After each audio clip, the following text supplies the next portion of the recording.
What's up, guys? It's Daniel.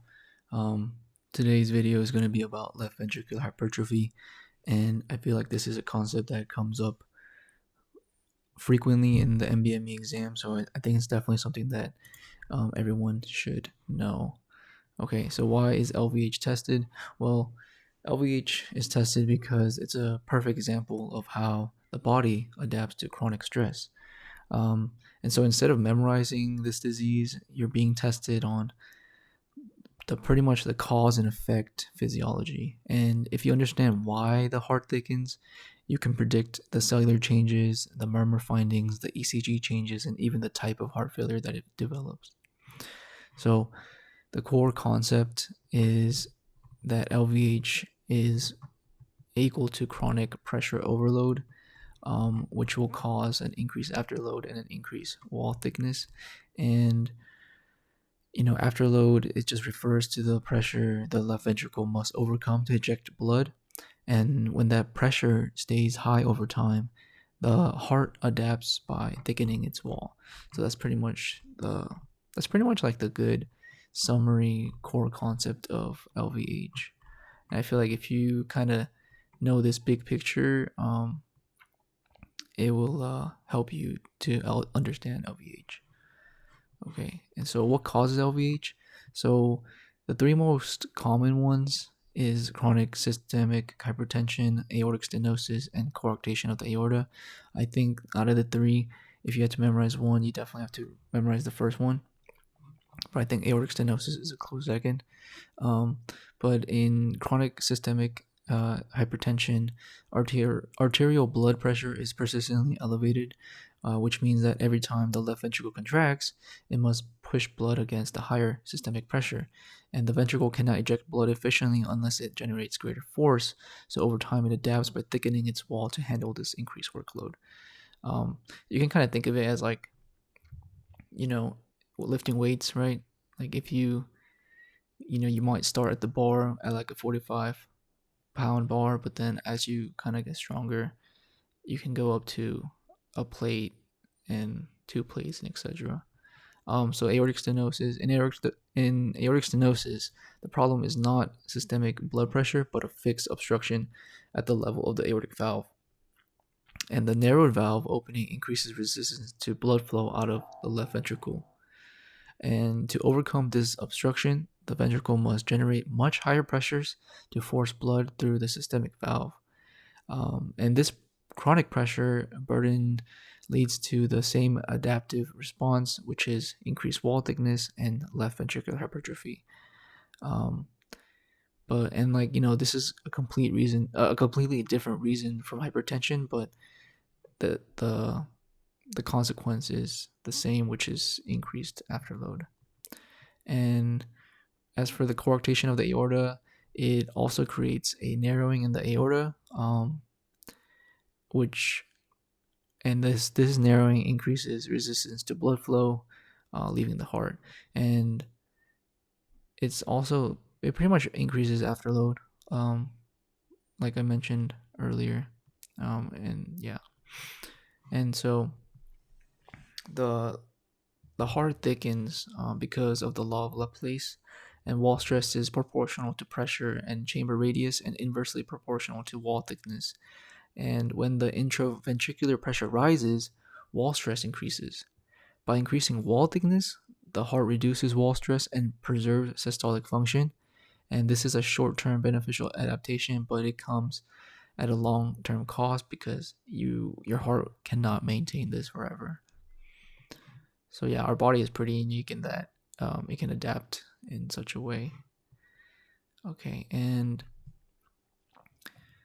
so the cellular adaptation. So the cardiomyocytes respond to pressure overload by adding sarcomeres in parallel, and I think that is a very important thing to note. It's sarcomeres in parallel, not series, because that would be something else. And this increases the width of each muscle fiber rather than its length. And parallel sarcomere addition increases force generation without significantly enlarging chamber volume.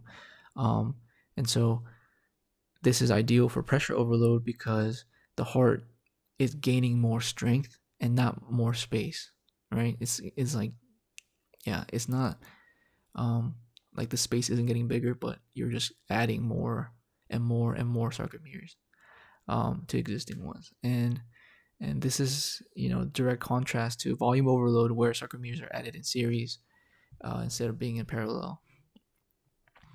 So yeah, this is just like a comparison, LVH compared to dilated cardiomyopathy. So like I said, it's in parallel. The sarcomeres are added in parallel. And so the wall becomes thicker, and it's a pressure issue. Whereas in dilated cardiomyopathy, the sarcomeres are added in series, and therefore you have a dilated chamber, and it's a volume based problem. Okay, and then for HOCM, um, I guess like the biggest thing is that HOCM is genetic. Like I mentioned, it's like autosomal dominant, um, and it's also dynamic obstruction. And I think probably the biggest clue is probably like the presentation of the patient. So if you have a patient who has hypertension or aortic stenosis, then you're likely looking at LVH.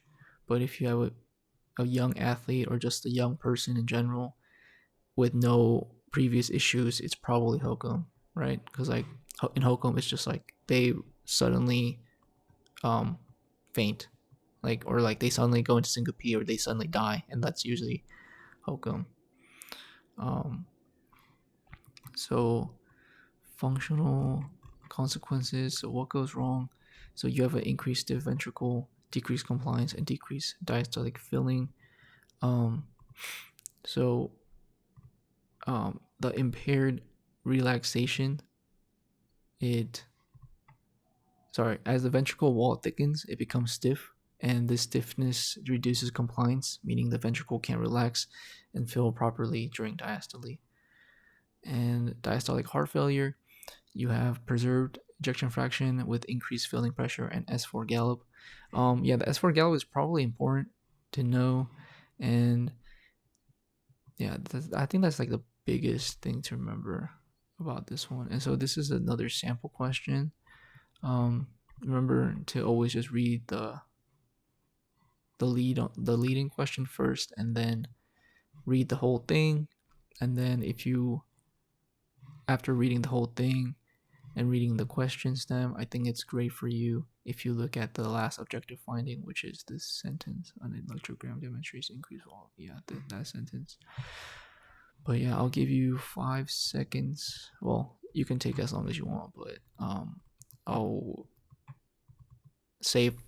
I'll count down to 5 and then see where everyone's at with this. 5, 4, 3, 2, 1.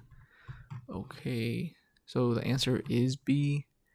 And why is it B? Is because in chronic pressure overload, the heart must generate more force per contraction, and the cardiomyocytes adapt by becoming thicker, not longer. And this occurs by adding sarcomeres in parallel, like I mentioned earlier. And it results in a concentric hypertrophy with thickened ventricle walls and reduced compliance, which leads to diastolic dysfunction.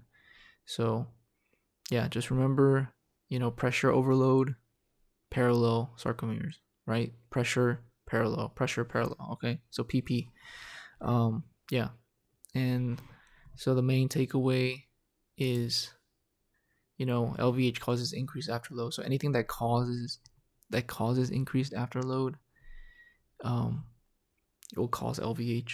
And in order for the heart to adapt to this, there will be increased sarcomere in parallel, which will lead to decreased diastolic filling.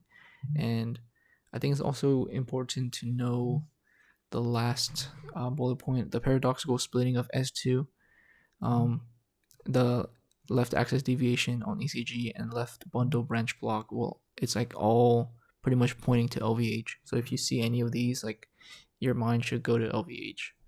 But that's pretty much it. Thank you guys for watching. Again, if there's anything